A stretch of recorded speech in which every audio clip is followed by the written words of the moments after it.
Après l'intervention chirurgicale, vous allez être amené en salle de réveil pour une période de 1 heure à 2h30 environ. Puis ensuite, vous serez amené dans votre chambre. Il n'y aura pas de passage en soins intensifs, normalement. Vous allez ensuite être mis sous anticoagulant, plus du fait du syndrome de Cushing que de la chirurgie surrénale. C'est une chirurgie qui est peu douloureuse du fait de la voie mini-invasive par célioscopie. Néanmoins, un protocole antalgique nécessitant des morphiniques est mis en place systématiquement en post-opératoire immédiat. Ce protocole est allégé dès le lendemain de l'intervention chirurgicale. Théoriquement, le lendemain de l'intervention, la sonde urinaire que vous avez mis en place, les voies veineuses vont être enlevées et vous allez retrouver une alimentation normale ainsi qu'une mobilité tout à fait normale. Les sutures cutanées dépendent des habitudes des services de chirurgie. Nous avons l'habitude, nous, de mettre des agrafes.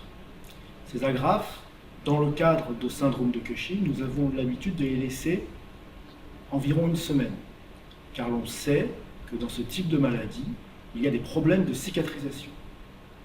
Ces problèmes de cicatrisation, qu'ils soient cutanés ou sur la paroi, les muscles abdominaux, sont d'autant plus importants que la cicatrice est grande. Ainsi, ils sont très faibles lors des célioscopies, mais beaucoup plus importants lors des conversions sur des grandes laparotomies.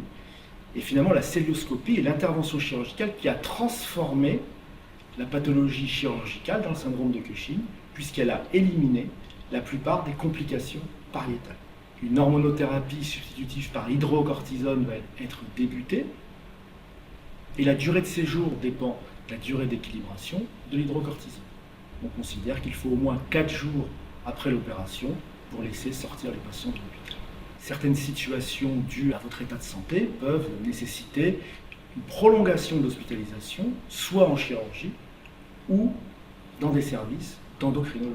Il demeure néanmoins des douleurs pariétales dues aux forces de traction lors de la chirurgie et le maniement des pinces opératoires.